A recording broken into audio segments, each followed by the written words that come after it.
Ever wonder what it takes to deadlift half a ton? It takes accountability. Today, we're breaking down the world's strongest men with our own strongman, Jon Andersen, here on Mornings in the Lab. Yes! So, yes, it is the end of the weekly loop. You got Keith Bilous here, Mornings in the Lab. Yeah, we're here to celebrate the strongman himself, Jon Andersen. But we're here to break it down with the world's strongest man.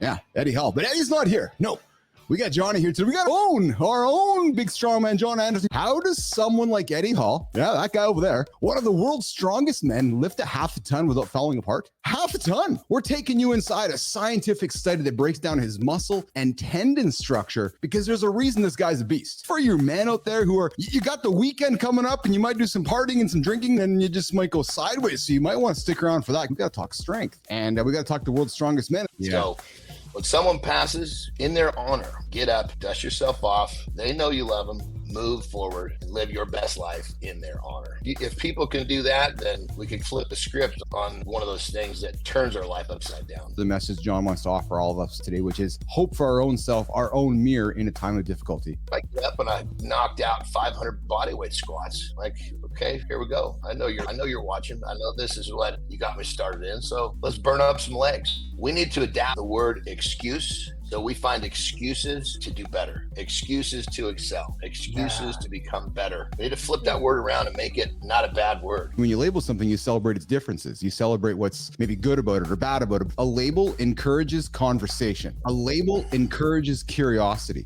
And for a platform and a business being built around conversation and curiosity, I don't know how that is a bad thing. Let's not run away from labels. Let's run towards them and be curious and talk about them. People try to use a label to I guess, shut down someone else's opinion if it's different instead of having a conversation. Are you going to use a label to kick ass, or are you going to use a label to curl up and be a bitch? Problems get solved faster. Judgment slows things down. It leads to blame, frustration, and wasted energy. But kindness, it just skips all that and focuses on the immediate solutions. Kindness helps you understand the actual issue instead of assuming you ask why. Maybe that person is burned out. Maybe they're not lazy. Maybe they're just burned out. With empathy, the study shows that Eddie's lower body muscles are almost twice the size of an average person's, Marty. From your experience, Johnny, how does that compare to what it takes to be competitive at the highest level in strongman competitions? When you get to the upper level, everybody was a national champion or they placed in the top 3. But for the most part, it's a really competitive thing. The training pales in comparison compared to the eating that's got to go down, compared to the napping and the resting. Because in that world, all you're trying to do is promote your body to get stronger in any way, shape, or form. Strongman training is very extreme. And when you put the body in extreme conditions, it will adapt very extremely. In the strongman world, if you have excuses in the strongman world, you're not making it, period. End of story. I was too sick to worry. So when it was my turn, I just went out there and performed. And I won the competition. So you start to realize that, literally, you start to realize no matter what's in front of you, you're still going to get the job done. You just know that things aren't going to be perfect, and you realize that it's okay, and it doesn't matter that it's not perfect. You're still going to get the job done. It's not about the perfect program or the quick fix or the perfect diet or that other bullshit people come up with, all right? Yes. You're there. If you think you're going to enter a sport like that and not get injured, think twice. You're doing your best to stay in proper form, but proper form in many cases is not part of a world record. You just have to struggle through getting out of it because it's new territory. He's that guy that could put the camera on and he's going to entertain people.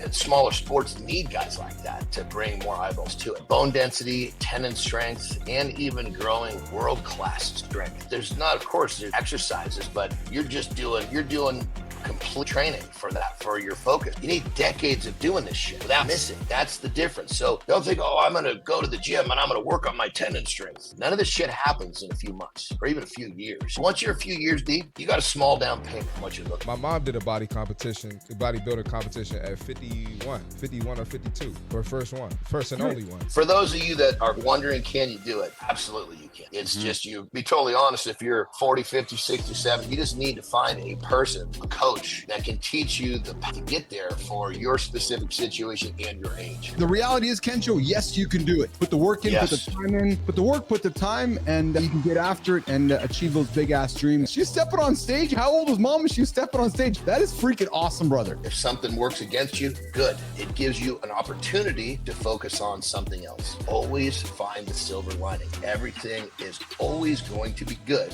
if you're using the perspectives of finding the good inside the bad. You can't have love without hate. You can't have yes without no. So when there's something bad happening, try to lean into the positivity of the moment. There's nobody in the world-class level that's not chewing down a flesh, period. End of story. Yes, you can succeed at it, but you're going to have to do this and do this. I remember talking to AJ, and he was training a vegan athlete, and he was talking to me about having to help her fix her diet with all the incomplete things. Man, you can't sniff some air and inhale carbohydrates. We've never seen anyone be able to stomach enough food that's not dense fatty meats to get to that level. Because a really good, say, T-bone steak, there's calorically, that's a lot more than a pile of soybeans. Their minds are like, what do I have to do to get there fast? That's our mindset, period, end of story. It's about progress and how can you make your life, your world a little bit better. Build for you and fuck everyone else. When I started on LinkedIn, I was lost, I was overwhelmed. And if I could do it again, here are 4 things that I would do differently. Number 1, ignore the experts.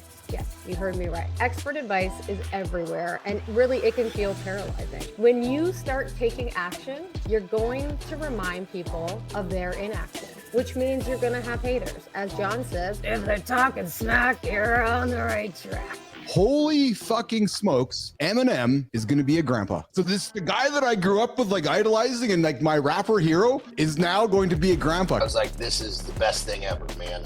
First thing I thought of was, I'm creating the Kick-Ass Grandpa Club, and I'm going to be the first member. Can you imagine just living your entire life to spend maybe 8 or 10 seconds to lift something up? You need to sleep, you need to eat for basically 10 seconds of your life to lift something really heavy. In that world, just because you don't want to do something, who gives a shit? Go tell someone who cares, because all you do is the shit you don't want to do to get to the highest level. Get ready to do a whole lot of shit you don't like. Eddie Hall's a great example of do you want to be strong or do you want to be aesthetically lean? Johnny, because you probably can't be both. You got to get shit done when you don't feel like it. B2C is sexy, and most entrepreneurs are like, I'm gonna do B2C, I'm gonna do B2C, it's so fun. You and I both know B2C is really fucking hard. She's a great model of possibility, like we talked about, and she brings real bullshit to her content and approach.